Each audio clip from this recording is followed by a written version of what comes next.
সকলোকে স্বাগতম জনাইছো। আজি ডেট 7 কম্পিটিটিভ এক্সামৰ প্ৰিপাৰেচন। আজি নাম্বাৰ সিস্টেমৰ বাইনাৰী সিস্টেম টপিকটো পঢ়িম। ইয়াত দুই ধৰণৰ কোৱেশ্যন আহে, বাইনাৰী সিস্টেমৰ পৰা ডেচিমেললৈ কনভাৰ্ট কৰিবলৈ, ডেচিমেলৰ পৰা বাইনাৰী সিস্টেমলৈ কনভাৰ্ট কৰিবলৈ আহে। প্ৰথমতে আমি কিছুমান ভ্যালু জানি ল'ব লাগিব বা ভ্যালুবিলাক মনত ৰাখি ল'ব লাগিব, সেই ভ্যালুবিলাক ইউজ কৰি ইয়াত ইউজ কৰা হ'ব। যেনেকে বাইনাৰী মানে দুটা থকা সিস্টেম। বাইনাৰী সিস্টেমত 2 লৈছো, 2 যদি ঘাত 0 হয়, পাৱাৰটো 0 হয়, তাৰ ভ্যালুটো কিমান হ'ব 1। তো তেনেকে 2 পাৱাৰটো যদি 1 হয়, তেতিয়াহ'লে ইয়াৰ ভ্যালুটো হ'ব 2। 2 পাৱাৰ যদি 2 হয়, তো ইয়াৰ ভ্যালু হ'ব 4। 2 পাৱাৰ যদি 3 হয়, ইয়াৰ ভ্যালু হ'ব কিমান 8। তেনেকে 2 পাৱাৰ যদি 4 হয়, ইয়াৰ ভ্যালু হ'ব 16। আৰু 2 পাৱাৰ যদি 5 হয়, ইয়াৰ ভ্যালু হ'ব কিমান 32। এনেকৈ বাঢ়ি গৈ থাকিব। হয়তো সবাই ধৰিব পাৰিছে। এতিয়া আমি বাইনাৰী সিস্টেমত কিছুমান কুৱেশ্যন কৰিম, কুৱেশ্যনৰ থ্ৰুৱেদি সমাধান কৰিবলৈ চাম। প্ৰথম কনসেপ্টটো শিকি লওঁ। প্ৰথম সাপোজ নাম্বাৰ এটা দিছে, নাম্বাৰটো কিমান 1 0 1 0 1। এনেকে যদি দিয়া থাকে, এই ব্ৰেকেটৰ চিনটো যেতিয়া 2 দিয়া থাকিব, এইটো কি হ'ব বাইনাৰী সিস্টেম বুজাব। কি সিস্টেম বুজাব? বাইনাৰী সিস্টেম বুজাব। ধৰিব পাৰিছে? ইয়াক এতিয়া আমি ডেচিমেললৈ কনভাৰ্ট কৰিব লাগিব। কিহলে কনভাৰ্ট কৰিব লাগে? ডেচিমেললৈ কনভাৰ্ট কৰিব লাগে। কেনেকৈ কৰিম? ইয়াত চক আমি ইয়াত ধুনীয়াকৈ দেখা পাইছো 1 0 1 0 1 আছে। এতিয়া আমি যোনখন লিষ্ট মনত ৰাখিছিলো 2 ভ্যালু পাৱাৰ ভ্যালু কেইটা, সেই ভ্যালু কেইটা ইয়াত ইউজ কৰিম। ইয়াত দুটা বাইনাৰী সিস্টেমত দুটা ডিজিট ইউজ কৰা হয়, 0 আৰু 1।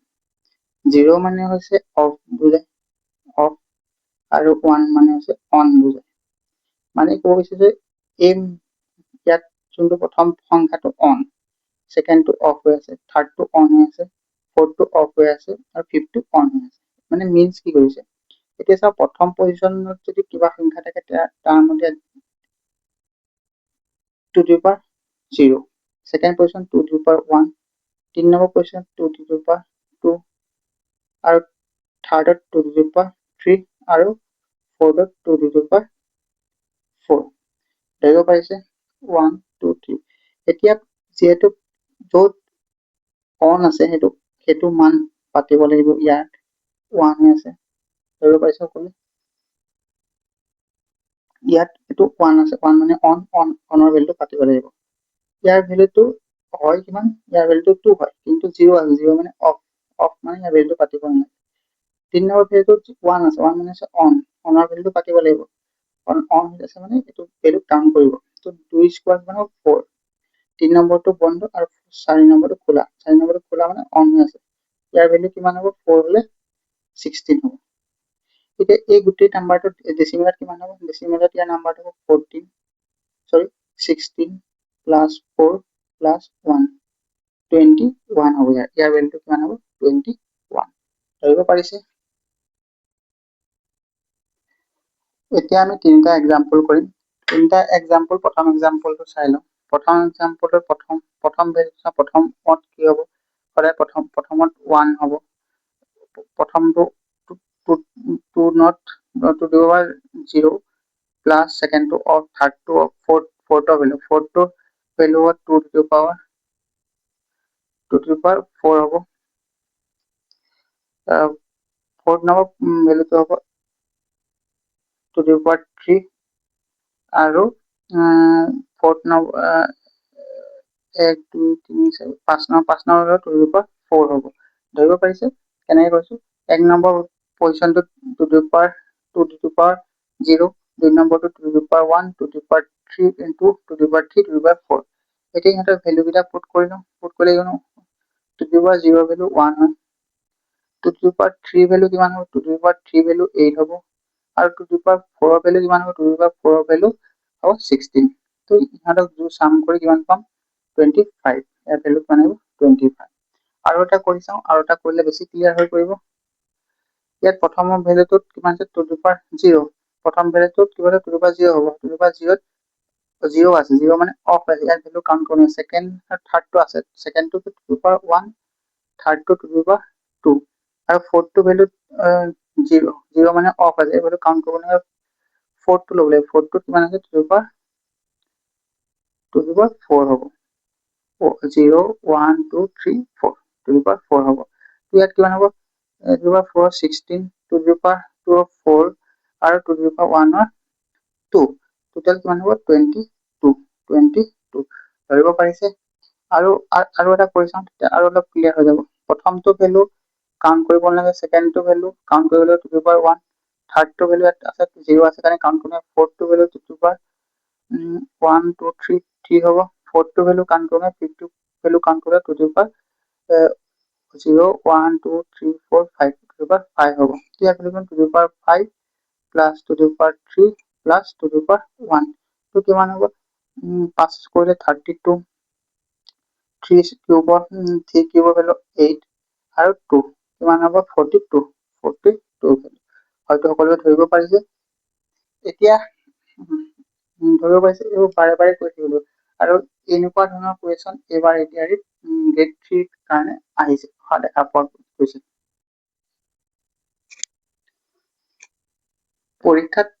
পৰীক্ষাত এনেকে দিয়া থাকিব পাৰে, 24ত তলত 10 আছে, ইয়াক কি বুজাইছে, ডেচিমেলত আছে থকাটো বুজাইছে। কি বুজাইছে, ডেচিমেলত থকাটো বুজাইছে, ডেচিমেলত থকা। আৰু ক'লৈ উলিয়াবলৈ কৈছে, ইয়াত বাইনাৰী লৈ গৈছিলে, বাইনাৰী লৈ উলিয়াবলৈ কৈছে। গোটেইতে বাইনাৰী চিষ্টেমত উলিয়াবলৈ কৈছে। কেনেকে কৰিম, ইয়াত প্ৰথম কথা আমি জানো, কি জানো, আমি কি জানো, 10 to the power 0, 2 to the power 1, 2 to the power 2, 2 to the power 3, 2 to the power 4, 2 to the power 5, এই ভেলু কেইটা লৈ 24 কৰিব লাগে। কেনেকে কৰিব লাগিব, ইয়াৰ ভেলুটো হৈছে 1, ইয়াৰ ভেলুটো হৈছে 2, ইয়াৰ ভেলুটো হৈছে 4, ইয়াৰ ভেলুটো হৈছে 8, ইয়াৰ ভেলুটো হৈছে 16, ইয়াৰ ভেলুটো হৈছে 32। এতিয়া এই ভেলু কেইটা লৈ আমি যদি কম্বিনেশ্যন মিলাও, তেতিয়াহ'লে 24 ওলাব। কিন্তু এই কম্বিনেশ্যন মিলাবলৈ হ'লে পৰীক্ষাত টাইম বহুত গুচি যাব, যোনটো কম্পিটিটিভ এক্সামৰ কাৰণে চুইটেবল নহয়। কেনেকে কৰিম, কৰাৰ ধৰণটো হৈছে 24ক 2ৰে হৰণ কৰি দিয়ক। 2ৰে যদি হৰণ কৰোঁ কিমান যাব, 2 12 2 বাৰ 24। তো যেতিয়া 24 কৰি বাকী থাকিলে জানো, নাই থকা, তো ইয়াত 0 পাতিব লাগিব। আকৌ সেই 12ক 2ৰে হৰণ কৰি দিম, 2ৰে যেতিয়া হৰণ কৰিম, তেতিয়া 6 2 12, তেতিয়া বাকী কিবা থাকিলে জানো, নাই থকা। আকৌ 2 হৰণ কৰি দিম, 2 হৰণ কৰিলে 2 3 6, সেইবাৰ ইয়াত বাকী থাকিলে জানো, নাই থকা। তেনেকে আকৌ 2 হৰণ কৰিম, 2 1 2, 2 হৰণ কৰোঁতে 2 1 2, 2 হ'ল না, একেটা বাকী থাকিব নাই, 2 1 2, 2 3 আছে, 2 এটা 2 পৰা 3 পৰা 2 গ'ল, থাকিল 1, বাকী 1 থাকিল। তেতিয়াহ'লে ইয়াৰ বাইনাৰী চিষ্টেমটো কেনেকুৱা হ'ব, ইয়াৰ বাইনাৰী চিষ্টেমটো 1 1 0 0 0। এতিয়া কৰি চালে ধৰিব পাৰিব, 0 ইয়াৰ ভেলুটো 2 নট, ইয়াৰ ভেলুটো 2 1, ইয়াৰ ভেলুটো 2 2, ইয়াৰ ভেলুটো 2 3, ইয়াৰ ভেলুটো 2 4। যিহেতু এই প্ৰতিকেইটা ভেলু ল'ব নালাগে, ইয়াৰ ভেলুটো কিমান হ'ব, 2 3 8 হ'ব, আৰু 2 4 কিমান হ'ব, 16 হ'ব। আৰু 16 আৰু 8ৰ যোগফল কিমান হ'ব, 24। আৰু ধৰিব পাৰিছে, সকলোৱে ধৰিব পাৰিছে। এতিয়া বাকী দুটা কৰিলে আমাৰ আৰু ক্লিয়াৰ হৈ যাব। এতিয়া 47 লৈছো, 47ৰ বাইনাৰীত প্ৰকাশ কৰিব লাগে। কিমান হ'ব, 2 হৰণ কৰি চাওঁ, 2 কিমান কেইবাৰ যাব, 2 যদি হৰণ কৰি কেইবাৰ যাব, 2 হৰণ কৰি 23ক কৰিলো, 2 23ত 46 হ'ল, কিমান হ'ল 46, আৰু 47 আছে, তো বাকী কিমান হ'ব, 1 থাকিব।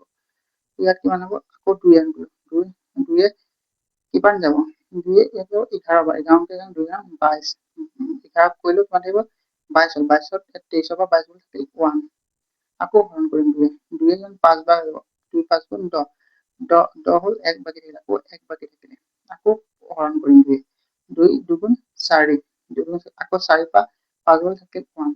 এইবাৰ 2 কৰিলো 2 এগুণ 2 ইয়াত কিমান আহিব 0 তো ইয়াক কেনেকৈ ৰিপ্ৰেজেন্ট কৰিম ইয়াৰ বাইনাৰী ভেলুটো কিমান হ'ব 1 0 1 0 1 1 1 1 চাৰিটা 1 আকৌ পাতি চাব 2 0 2 1 2 2 2 3 2 4 আৰু 2 5 যেহেতু ইয়াৰ ভেলুটো অফ আছে ইয়াৰ ভেলুটো কাউণ্ট কৰিব নাই বাকিখিনি ভেলু কাউণ্ট কৰি লওক 5ৰ কাৰণে 32 8 4 2 1 তো কিমান হ'ব 40 40 4 3 কিমান হ'ব 47 দেখিব পাইছে তো 47 ৰ বাইনাৰী সিস্টেম কিমান হ'ব 47 ৰ বাইনাৰী সিস্টেম হ'ব 1 0 1 1 1 1 1 0 1 1 1 1 দেখিব পাইছে আৰু 39 টো কৰিছে 39 এতিয়া 39ক উলিয়াবলৈ চাম 39 কিমান এতিয়া 39ৰ বাইনাৰী ভেলুটো উলিয়াবলৈ চাম বাইনাৰী 2 এ হৰণ কৰিব লাগিব 2 এ 39ক কেইবাৰ হৰণ কৰিব 19 বাৰ হৰণ হ'ব 19 বাৰ হ'লে 38 হ'ব তো ভেলু 1 টকা থাকিব আকৌ 2 এ হৰণ কৰিলো 2 এ হৰণ কৰিলে কি পালো 9 বাৰ 2 9 18 18 হ'লে 19 বাকি 1 থাকিব আকৌ 2 এ হৰণ কৰিলো 2 2 গুণ 2 4 গুণ 8 8 9 আছে 1 এটা বাকি থাকিব আকৌ 2 এ হৰণ কৰিলো 2 2 গুণ 4 এবাৰ বাকি 0 থাকিব আকৌ 2 এ হৰণ কৰিলো 2 এ গুণ 2 বাকি 0 থাকিব তো ইয়াৰ বাইনাৰী নাম্বাৰটো কিমান হ'ব 1 0 0 1 1 1 হয়তো ধৰিব পাৰিছে এইদৰে কৰিলে আমি বাইনাৰী নাম্বাৰ উলিয়াব পাৰিম ডেচিমেলৰ পৰা এই দুই ধৰণৰ কোৱেশ্চন আহে ডেচিমেলৰ পৰা বাইনাৰী নাম্বাৰৰ পৰা ডেচিমেল উলিয়াবলৈ আহে হয়তো এডিআৰি পৰীক্ষাত এবাৰ ইয়াৰ প্ৰবাবিলিটি বহুত বেছি আছে তো ইয়াৰ পৰা 1 নম্বৰ এটা আহিলে সেই নম্বৰটো গ্ৰেপ কৰিবলৈ বা ইজিলি আয়ত্ত আমি আৰ্ণ কৰিব পাৰিম ধন্যবাদ